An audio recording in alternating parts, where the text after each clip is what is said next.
Hello friend, मैं माही स्वागत करती हूँ इमेजिनरी पीएडी वाली साहित्य अकेडमी में। तो डॉक्टर नगेंद्र की पुस्तक से हम सीरीज़ कर रहे हैं जिसमें कि ये हमारा तीसरा क्लास होगा और इसमें हम देखेंगे काल विभाजन और नामकरण। यहाँ पेज नंबर दिए गए हैं 34, हिंदी साहित्य का इतिहास। ये डॉक्टर नगेंद्र के द्वारा संपादित पुस्तक है। देखते हैं इसमें जो कुछ भी इम्पोर्टेंट है उसको मैंने पहले ही यहाँ पे हाईलाइट कर दिया है अपने बुक में ही। तो देखते हैं यहाँ सबसे पहले काल विभाजन और विभाजित कालों का नामकरण साहित्य के इतिहास की महत्वपूर्ण समस्याएं हैं। इनके आधार सामान्यतः काल विभाजन और उनके नामकरण इस प्रकार माने जाते हैं, यानी कि जिस प्रकार से दिए गए हैं वो यहाँ पे इन्होंने बताए हुए हैं। सबसे पहले है ऐतिहासिक कालक्रम के अनुसार आदि काल, मध्यकाल, संक्रांति काल और आधुनिक काल आदि। शासन और उसके शासन काल के अनुसार हो जाएंगे एलिजाबेथ युग और विक्टोरिया युग और मराठा काल आदि। फिर लोक नायक और उनसे प्रभाव काल के अनुसार चैतन्य काल जो कि बांग्ला से संबंधित है और गांधी युग जो कि गुजराती से संबंधित है। उसके बाद है कि साहित्य नेता एवं उसकी जो प्रभाव परिधि के आधार पर लिखे गए हैं उसके अंतर्गत आते हैं रविंद्र युग, भारतेंदु युग आदि। राष्ट्रीय सामाजिक सांस्कृतिक घटना या आंदोलन के आधार पर लिखे गए हैं भक्ति काल, पुनर्जागरण काल, सुधार काल, युद्धोत्तर काल, यानी कि प्रथम महायुद्ध के बाद का कालखंड को क्या कहा गया, युद्धोत्तर काल, स्वतंत्रोत्तर काल आदि आते हैं इसके अंतर्गत। छठे नंबर पर आते हैं साहित्यिक प्रवृत्ति के नाम पर रोमानी युग और रीतिकाल, छायावाद आदि इसके अंतर्गत आ जाते हैं।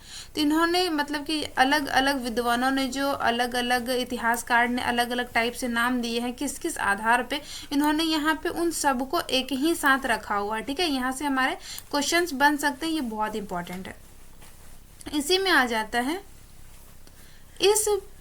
इस प्रसंग में पहला प्रश्न तो यही है कि इस प्रकार के विभाजन की आवश्यकता क्या है।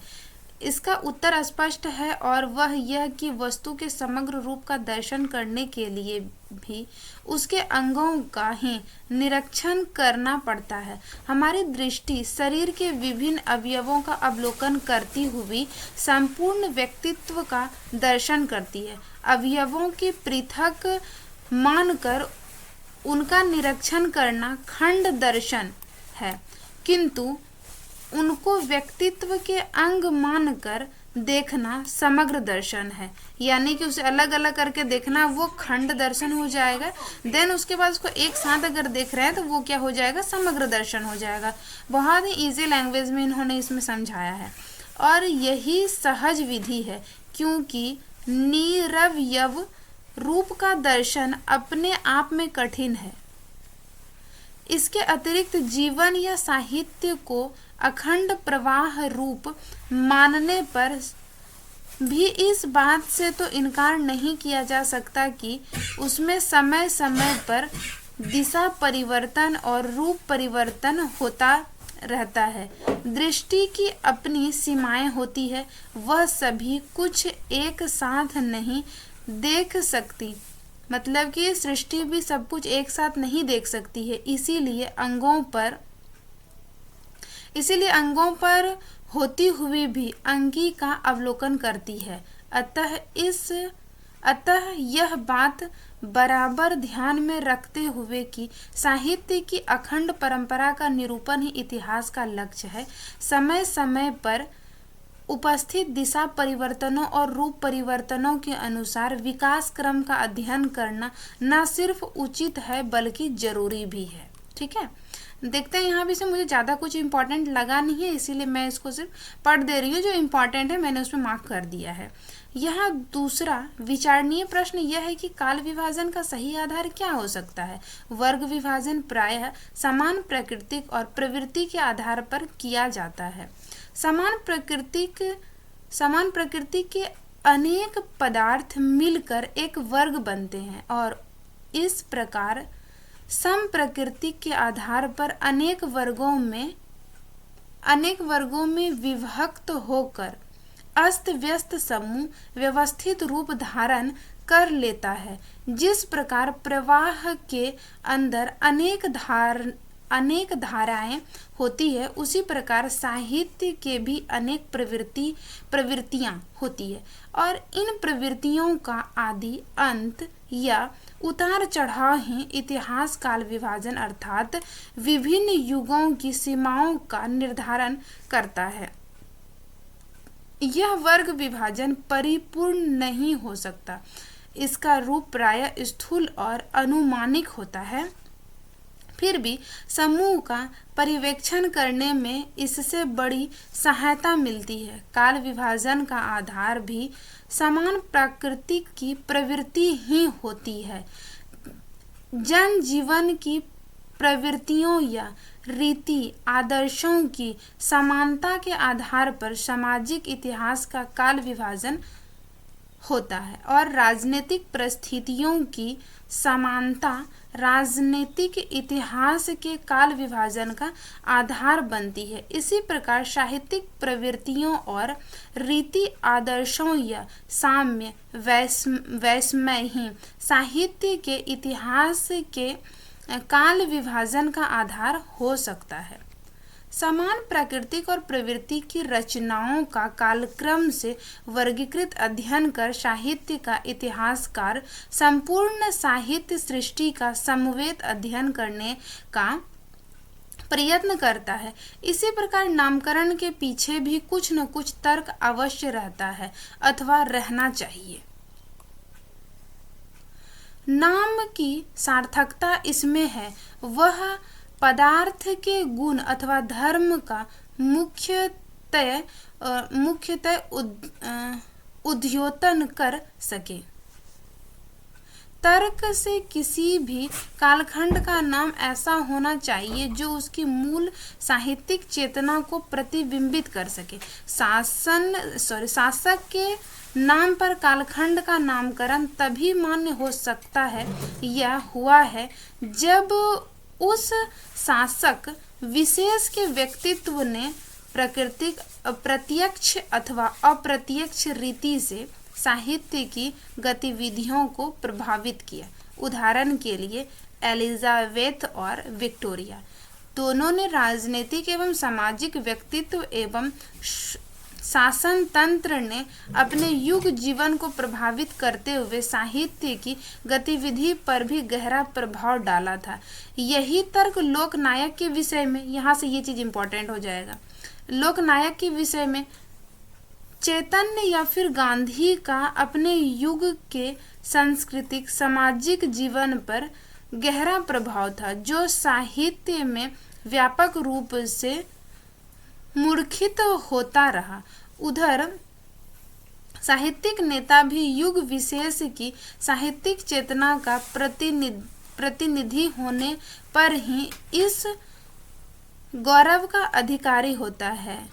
शेक्सपियर, रविंद्रनाथ, भारतेंदु व्यक्ति न होकर एक संस्था थे, युग निर्माता थे, जिसके कृतित्व ने अपने अपने युग की प्रमुख साहित्यिक प्रवृत्ति को प्रभावित किया। राष्ट्रीय महत्व की घटना और महायुद्ध, भारतीय स्वतंत्रता की घोषणा अथवा किसी व्यापक आंदोलन या प्रवृत्ति के अनुसार नाम की सार्थकता और भी अधिक स्पष्ट है। भक्ति, पुनर्जागरण अथवा राष्ट्रीय आंदोलन का प्रभाव जितना समाज पर था उतना साहित्य पर भी, और अंत में साहित्यिक प्रवृत्ति के विषय में तो कहना ही क्या, उसके अनुसार नामकरण की सार्थकता स्वतः सिद्ध है।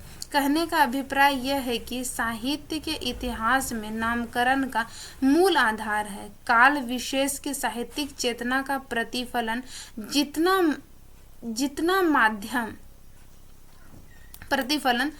जिसका माध्यम सामान्यतः उस युग की सर्व प्रमुख साहित्यिक प्रवृत्ति ही हो सकती है, लेकिन यह अनिवार्य नहीं है, और इस प्रसंग में एक सीमा से आगे एक रूपता का प्रयत्न करना ही अधिक संगत नहीं है।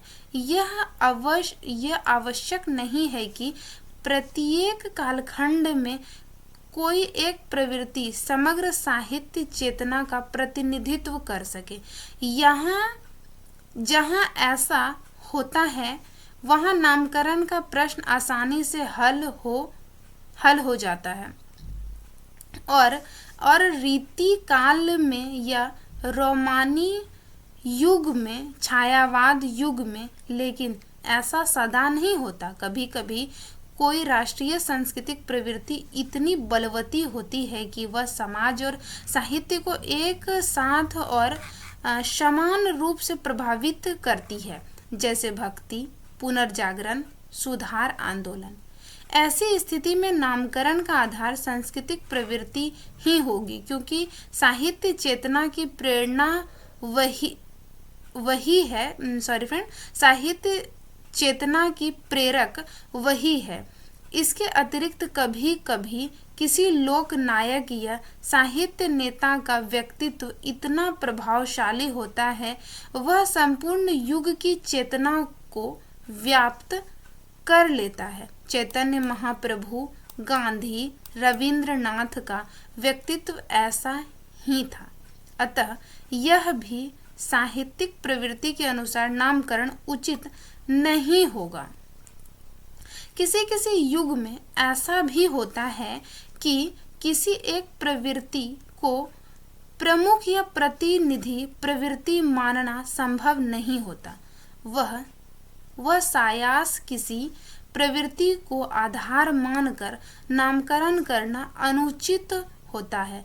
वीर गाथा काल नाम इसका प्रमाण है। अतः ऐसी स्थिति में आदिकाल जैसा निर्विशेष नाम ही अधिक उपयोगी होता है। कहने का अभिप्राय यह है कि काल विभाजन और नामकरण में एक रूपता अनिवार्य नहीं है। आवश्यकता इस बात की है कि काल विभाजन विवेक सम्मत हो, जो साहित्य की परंपरा को सही रूप में समझने में सहायक हो। साथ ही नाम भी ऐसा होना चाहिए जो युग की साहित्यिक चेतना का सही ढंग से प्रतिफलन करता हो।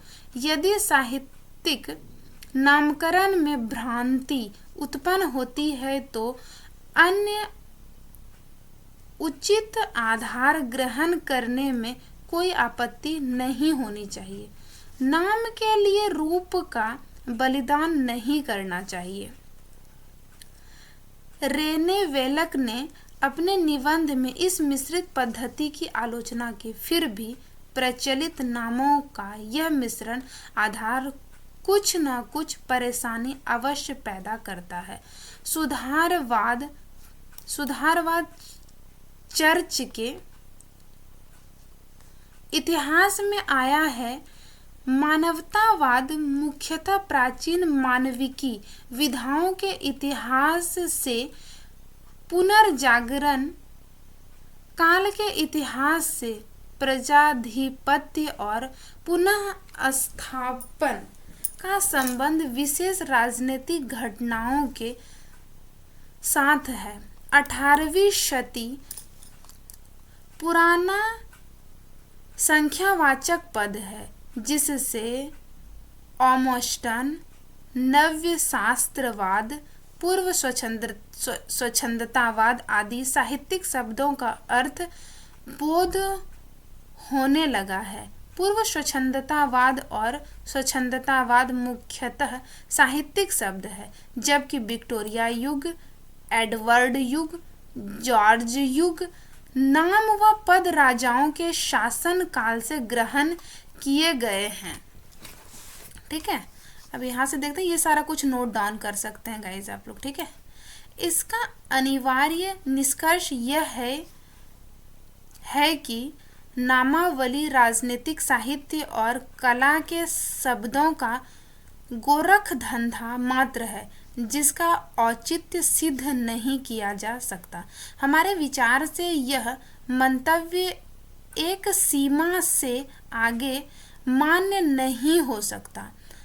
कम से कम व्यवहार में अभी तक केवल साहित्य चेतना के आधार पर काल विभाजन तथा नामकरण का आधार एक रूपता का निर्वाह संभव नहीं हुआ है और इसको सायास सिद्ध कर लेने से लाभ की अपेक्षा हानि अधिक हो सकती है। इसका अर्थ यह नहीं कि अंग्रेजी साहित्य के सभी कालखंडों के नाम ठीक हैं।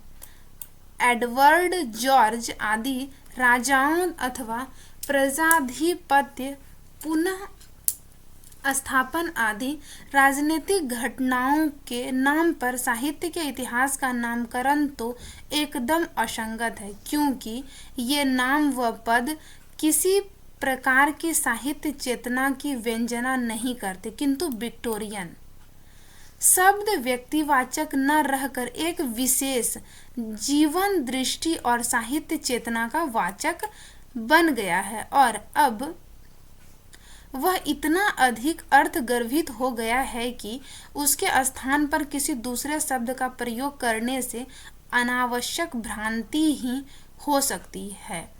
इसी प्रकार सांस्कृतिक नाम व पदों की भी अपनी सार्थकता है। वेलक द्वारा ये मतलब विद्वानों का नाम है, द्वारा साहित्य चेतना पर बल दिया जाना ठीक है। नामकरण के लिए प्रमुख साहित्यिक प्रवृत्ति का आधार ग्रहण करना अधिक संगत है, किंतु प्रत्येक स्थिति में किसी युग की साहित्य चेतना का द्योतन केवल साहित्यिक प्रवृत्ति के द्वारा ही संभव है। यह मानना कम से कम व्यवहार में कठिन हो सकता है और है। इसीलिए इस आधार को लचीला रखना होगा और यह मानकर चलना होगा कि कोई नाम पदार्थ के संपूर्ण व्यक्तित्व का वाचक नहीं हो सकता। सामान्यतः नाम संकेत मात्र होता है, विशेष परिस्थिति में प्रतीक हो सकता है, किंतु पूर्व बिंब तो वह नहीं हो सकता। इतिहास के नाम का प्रयोग प्रतीक के रूप में करना ही अधिक संगत है और यहाँ यह संभावना न हो वहाँ संकेत मात्र से काम चल सकता है। नाम में अशुद्ध या अस्पष्ट प्रतीकार्थ भरने या उसे बिंब का रूप प्रदान करने की चेष्टा व्यर्थ है। इन सारी बातों का जो है उन्होंने यहाँ पे उक्तक विवेचन में इसका सारांश कह दिया है कि इन सारे ऊपर जो जितने भी पढ़े उसने उसके अंतर्गत क्या क्या कहा है डॉक्टर नगेंद्र जी ने। ठीक है, देखिए क्या कहा है, सारांश देखते हैं। काल विभाजन साहित्यिक प्रवृत्तियों और रीति आदर्शों की समानता के आधार पर होना चाहिए। दूसरा पॉइंट है कि युगों का नामकरण यथासंभव मूल साहित्यिक चेतना के आधार पर मानकर साहित्यिक प्रवृत्ति के अनुसार करना चाहिए, किंतु जहां ऐसा नहीं हो सकता वहां राष्ट्रीय सांस्कृतिक प्रवृत्ति को आधार बनाया जा सकता है या फिर कभी कभी विकल्प न होने पर निर्विशेष कालवाचक नाम को भी स्वीकार किया जा सकता है। नामकरण में एक रूपता काम्य है, किंतु उसे सायास सिद्ध करने के लिए भ्रांतिपूर्ण नामकरण उचित नहीं है।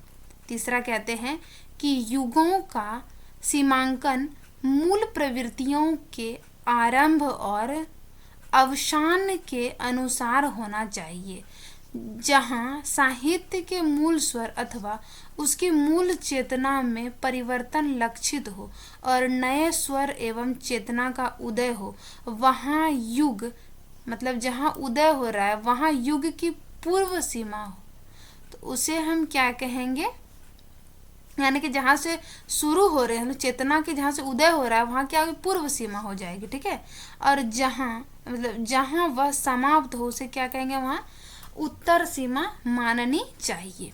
अब यहाँ से इम्पोर्टेंट है, इसको नोट डाउन करना है गाइज, ठीक है। देखते हैं। हाँ, क्लास थोड़ी सी बड़ी होगी लेकिन आपके लिए बहुत यूजफुल होंगे, ठीक है।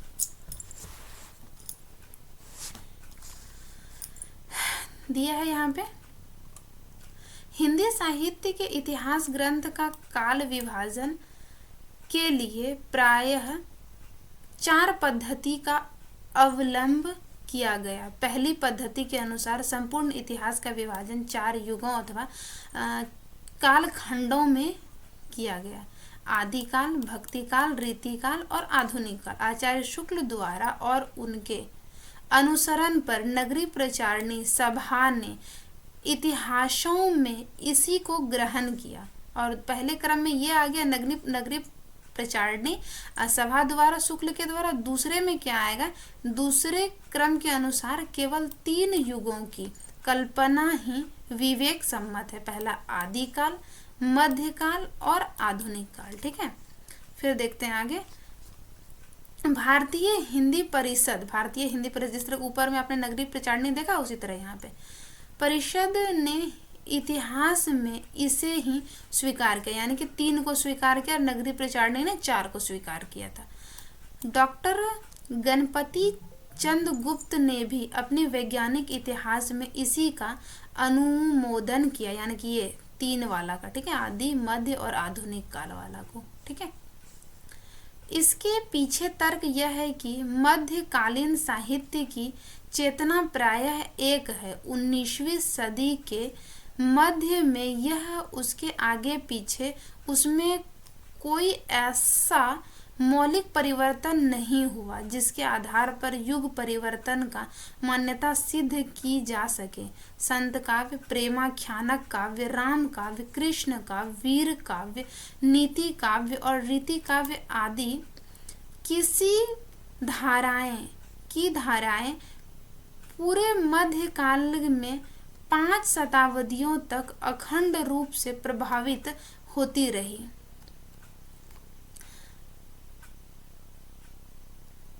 उनमें उतार चढ़ाव अथवा अवश्य आए, किंतु मौलिक परिवर्तन नहीं हुआ। हिंदी साहित्य में रसज्ञ प्रसिद्ध इतिहासकार डॉक्टर रामप्रसाद त्रिपाठी का आरंभ से यही मत रहा। तीसरी पद्धति साहित्य का विभाजन विधाक्रम से करती है। इसका आधार यह है कि समस्त साहित्य राशि का एकत्र अध्ययन करने की अपेक्षा कविता तथा गद्य साहित्य की विविध विधाओं के इतिहास का वर्गीकृत अध्ययन साहित्य शास्त्र के अधिक अनुकूल है। इस प्रकार अनेक इतिहास या खंड इतिहास, यहाँ पे मैं पढ़ रही थी फ्रेंड, इतिहास या खंड इतिहास हिंदी में उपलब्ध है। इसके अतिरिक्त एक रिजु पद्धति है जो शुद्ध कालक्रम के अनुसार वस्तुगत विभाजन को ही अधिक यथार्थ मानती है। इसके प्रवक्ताओं का तर्क है कि किसी विचारधारा अथवा साहित्यिक दृष्टिकोण का आरोपण करने से परिदृश्य विकृत हो जाता है और यथार्थ दर्शन में बाधा पड़ती है। अतः स्वाभाविक कालक्रम के अनुसार ही सामग्री का विभाजन करना समीचीन है। इस पद्धति का अवलंबन आरंभ से विदेशी विद्वानों द्वारा प्रस्तुत कुछेक इतिहासकारों में ही आंशिक रूप से किया है। अब देखते हैं यहाँ पे, ये इतना इम्पोर्टेंट नहीं है, यहाँ तक मैंने यहाँ टिक किया था। आगे यहाँ पे देखते हैं, यहाँ इस समन्वित पद्धति को स्वीकार कर लेने पर हिंदी साहित्य के काल विभाजन की समस्या बहुत कुछ हल हो जाती है। 7वीं शती से 11वीं शती के बीच रचित ऐसी कृतियां मिलती है जिनकी भाषा प्रमुख रूप से हिंदी है और 11वीं शती तक हिंदी अपभ्रंश के प्रभाव से प्रायः मुक्त हो चुकी है। उस समय से लेकर 14वीं शती के मध्य तक हिंदी भूभाग के सांस्कृतिक इतिहास का प्रवाह दो परस्पर विरोधी सामंती और धार्मिक काव्य धाराओं को लेकर एक नई भाषा की अनगढ़ भूमि पर बहता रहा। इसके बाद भक्ति का व्यापक आंदोलन संपूर्ण देश में प्रारंभ हो गया और हिंदी भाषी प्रदेश में नई भाषा हिंदी के विविध रूपों के माध्यम से उनकी प्रचुर अभिव्यक्ति होने लगी। यह निश्चय ही एक नए युग का उदय है जिससे सांस्कृतिक चेतना और उसके फलस्वरूप साहित्यिक चेतना में एक नया मोड़ आया। अतः यह मानने में कोई कठिनाई नहीं होनी चाहिए कि यहाँ से यानी 14वीं शती के मध्य से साहित्य के इतिहास का दूसरा युग आरंभ हुआ। इस युग के विषय में दो मत हैं। एक के अनुसार संपूर्ण मध्यकाल 19वीं सदी के मध्य तक चला और दूसरे के अनुसार इसके दो खंड, एक 14वीं शती के मध्य से 17वीं शती के मध्य तक और दूसरा 17वीं शती के मध्य से 19वीं सदी के मध्य तक। इनमें दूसरा मत ही अधिक मान्य है, यानी कि क्या कहा यहाँ पे, हाँ 17वीं शती से और 19वीं शती तक यही अत्यधिक मान्य है।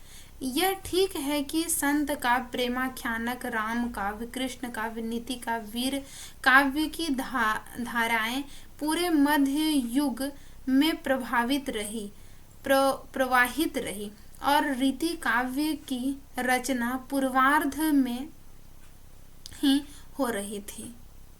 परंतु मुगल वैभव का आरंभ होते होते अर्थात 17वीं शती के मध्य तक आते आते मुख्य प्रवृत्ति बदल चुकी थी। भक्ति भावना का प्राधान्य समाप्त हो चुका था और अलंकार तथा श्रृंगार विलास की प्रवृत्ति प्रमुख बन गई थी। यहाँ तक कि भक्ति काल में ही भक्ति भावना की छीन पड़ जाने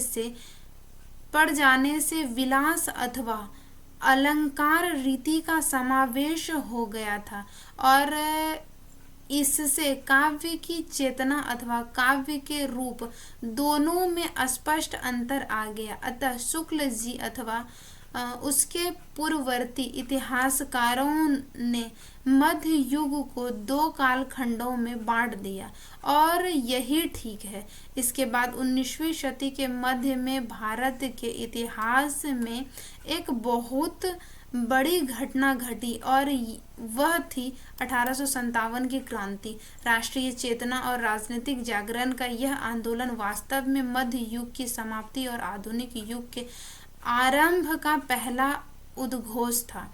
भारतीय चेतना में व्याप्त मध्ययुगीन संस्कार साहस विक्षुब्ध हो उठे। भाग्यवाद और आश्रित अकर्मण्यता की भावना जो हर प्रकार से परिवर्तन के प्रति सशंकित थी, नवीन परिस्थिति के आघात से आंदोलन हो उठी और जनमानस में अपनी राजनीतिक सामाजिक सत्ता को प्राप्त करने की आकांक्षा उत्पन्न हो गई। इसके बाद ब्रिटिश राज्य की स्थापना हुई। खंडों में विभक्त भारत एक संगठित राज्य बनकर विदेशी साम्राज्य का प्रमुख अंग बन गया। पश्चिमी ज्ञान विज्ञान और सभ्यता संस्कृति ने भारतीय मानव का संपर्क और संघर्ष हुआ, जिसके फलस्वरूप आधुनिक युग का जन्म हुआ। अतः आधुनिक युग की पूर्व सीमा 1857 से 19वीं सदी के मध्य की है। यह युग आज 1.5 शताब्दी पार कर चुकी और पूर्ववर्ती युगों की अपेक्षा इससे परिवर्तन बड़ी तेजी से हुआ और आधुनिकता का रूप भी बदलता गया है। अतः इसके पूरे कलेवर को एक ही वृत्त में समेट लेना उचित नहीं है। आधुनिक युग का आरंभ होने पर देश की राजनीतिक सामाजिक देश के राजनीतिक सामाजिक जीवन और उसके प्रवाह स्वरूप साहित्य के पुनर्जागरण की चेतना उत्पन्न हुई। वह प्रायः शताब्दी के अंत 1900 ईस्वी तक चलती रही। उस समय स्थिति में फिर हुए परिवर्तन, राष्ट्रीयता का स्वरूप स्पष्ट हुआ। देश को स्वराज्य ही चाहिए, यह भावना स्थिर हुई। सामाजिक, आर्थिक और नैतिक स्थिति में सुधार की आवश्यकता पर बल दिया। यह आत्म निरीक्षण और आत्म सुधार का समय था, जब देश में अपने घर को ठीक करने की भावना सर्व प्रमुख थी और उनका प्रतिफलन साहित्य में ही हो रहा था। उक्त स्थिति 20वीं शती के दूसरे दशक के अंत यानी कि 1918 से 1919 तक चलती रही। वह तब राजनीतिक सामाजिक जीवन में गांधी अथवा साहित्य में गांधी व रविंद्र दोनों के प्रभाव से एक मोड़ फिर आया और अंतर्मुखी आदर्श की एक नवीन चेतना का उदय हुआ। यह चेतना भी चौथे दशक के अंत में 1938 से 1939 के आसपास गांधी के प्रभाव के साथ छीन हो गई और इसके साथ एक अत्यंत विभिन्न यथार्थवादी सामाजिक चेतना का आविर्भाव हुआ, जिसमें देश में बढ़ते हुए समाजवादी प्रभाव पर गहरा रंग था।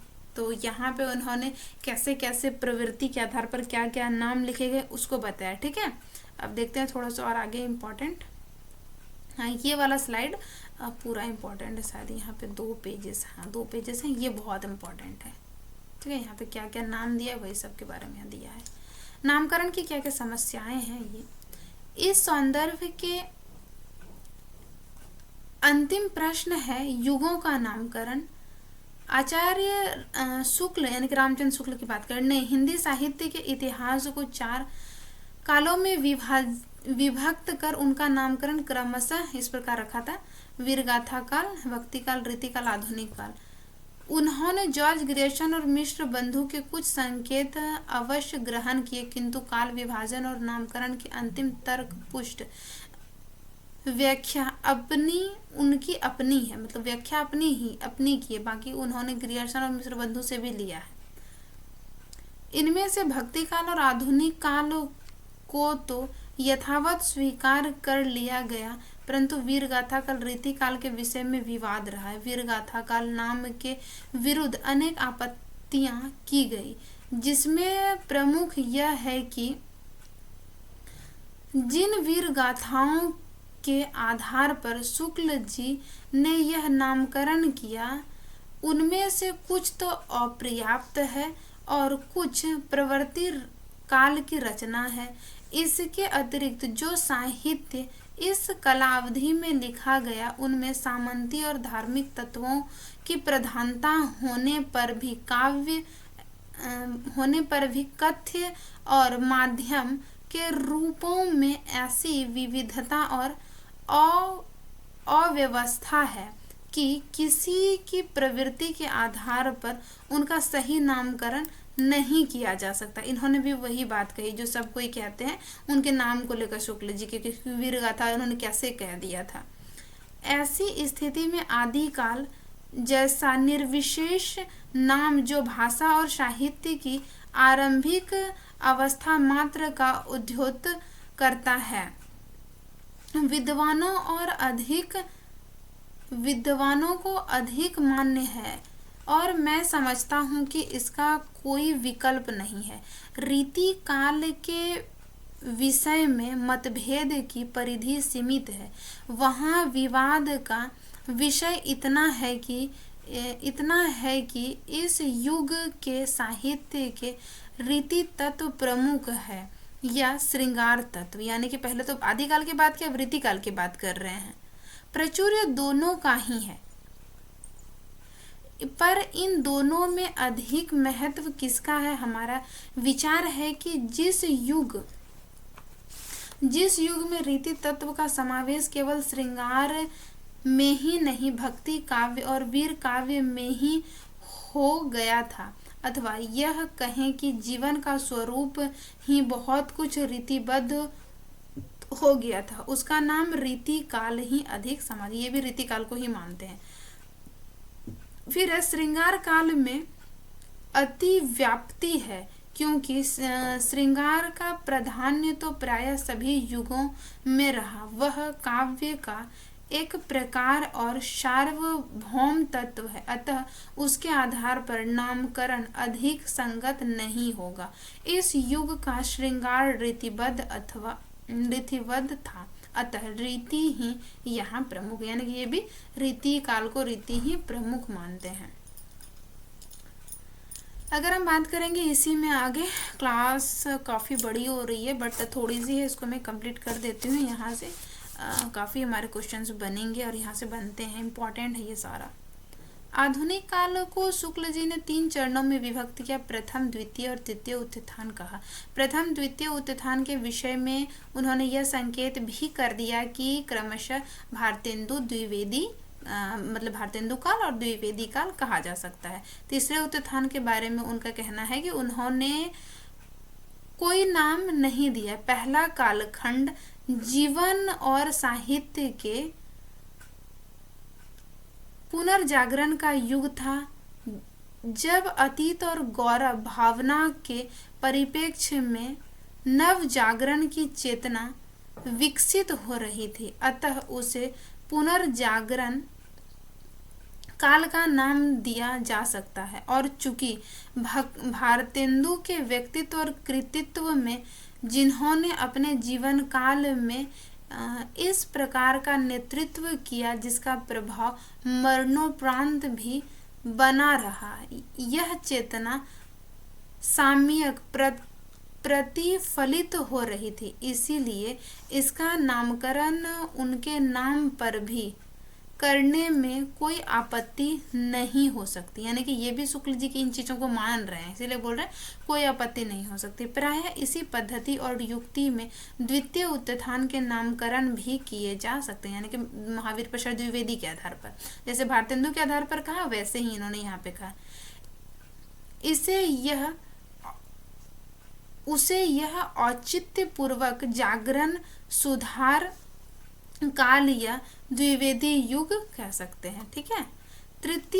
तीसरे चरण की प्रमुख साहित्यिक प्रवृत्ति है छायावाद, अतः उसका उचित नाम छायावाद काल ही हो सकता है। ठीक है, तो यहाँ से ये हमारा इम्पोर्टेंट हो गया। अब देखते हैं थोड़ा सा और। हाँ, इसके कुछ समय बाद यानी छायावाद के प्रयोगवाद का आविर्भाव हुआ, जो थोड़े समय तक उसके समानांतर चलकर 1953 के आसपास नवलेखन में परिणित हो गया। अत्याधुनिक लेखन का दावा है कि नवलेखन का युग 1960 के बाद खत्म हो गया और उसके बाद साहित्यिक चेतना यथार्थ बोध की प्रखरता में के कारण अपनी पूर्ववर्ती साहित्य चेतना से भिन्न है, अतः इस अस्थिर और त्वरित गति से बढ़ते हुए साहित्यिक प्रवाह को किसी एक नाम में बांधा जाए या नहीं, यह प्रश्न है। कुछ आलोचक पूर्वार्ध को प्रगति प्रयोग काल और उत्तरार्ध को नवलेखन काल कहना चाहते हैं और कुछ इस पूरे कालखंड को छायादोत्तर काल के नाम से अभिहित करते हैं। इसमें से पहले दोनों नाम कुछ अधिक निश्चित और भावात्मक और तीसरा नाम उतना ही अनिश्चित और यानी कि यहाँ पे जो दिया गया तीसरा नाम अनिश्चित और अभावात्मक लगता है। पहले दूसरे नामों की प्रमुख प्रवृत्तियों के रेखांकित किया है जबकि दूसरा छायावाद और विशिष्ट प्रभाव विस्तार तथा विरोध प्रक्रिया को अधिक महत्व देता है। स्वतंत्रता के बाद इसी युग की घटना पर यह साहित्यिक चेतना को कोई नया मोड़ नहीं दे सकी, इसीलिए नामकरण में इसकी कोई विशेष संगति नहीं है। अतः निर्णय उक्तक दोनों विकल्पों के बीच ही करना है। सन 1938 से 39 में आरंभ होने वाले वर्तमान युग का उपविभाजन किया जाए या नहीं। यदि इस तर्क के आधार पर कि इतिहास को बहुत छोटे छोटे खंडों में विभक्त करने से समग्र दर्शन में बाधा आती है, अथवा यह मानकर समसामयिक साहित्यिक का स्वरूप स्थिर होने में कुछ देर लगती है, वर्तमान युग को एक नाम ही देना है, तो छायादोत्तर काल अथवा अभावात्मक होते हुए भी असंगत नहीं है। यानी कि अगर इसी के आधार पर देना है तो ये भी इतना असंगत नहीं होगा। मतलब मिला जुला के मुझे ऐसा पढ़ के लगा कि ये सब चीज को पहले ना बोल रहे हैं, फिर सब चीज को हाँ बोल रहे हैं, फिर सब चीज को ना बोल रहे हैं, फिर सब चीज को हाँ बोल रहे हैं। ठीक है, तो यहाँ पे देखते हैं बेसिकली क्या है। इस लक्ष्य के आधार पर मानकर हिंदी साहित्य का काल विभाजन नामकरण जो इन्होंने दिया है उसको देखते हैं। यहीं तक है हमारा, इम्पॉर्टेंट है। आदिकाल हो गया 7वीं शती के मध्य से 14वीं शती के मध्य तक, भक्ति काल 14वीं शती के मध्य 17वीं शती के मध्य, रीति काल 17वीं शती से लेकर 19वीं शती और के मध्य तक, और आधुनिक काल 19वीं सदी से अब तक। अब आधुनिक काल के अंतर्गत इतने सारे विभाजन यहाँ पे किए गए हैं। पुनर्जागरण काल जिसे भारतेंदु काल कहते हैं 1857 से 1900 ईस्वी, जागरण सुधार काल, द्विवेदी काल 1900 से 1918, छायावाद काल 1918 से 1938, छायादोत्तर काल के अंतर्गत दो आ जाते हैं यहाँ पे क्या, प्रगति प्रयोग काल 1938 से 1953 और नवलेखन काल 1953 से अब तक जितने भी आए वो नवलेखन के अंतर्गत नगेंद्र जी के अनुसार हो सकते हैं।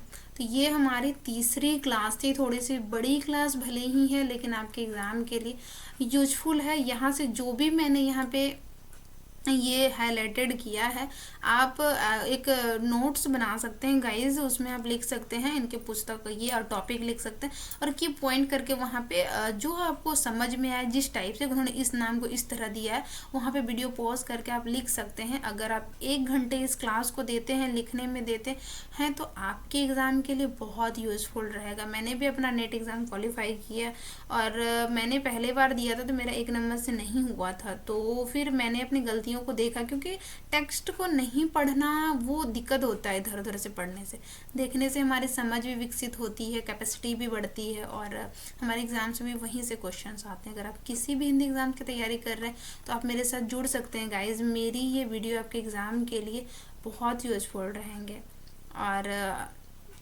उम्मीद है ये क्लास आपको अच्छे लगे होंगे। मिलते हैं किसी नेक्स्ट वीडियो में, तब तक के लिए बहुत बहुत धन्यवाद दोस्तों।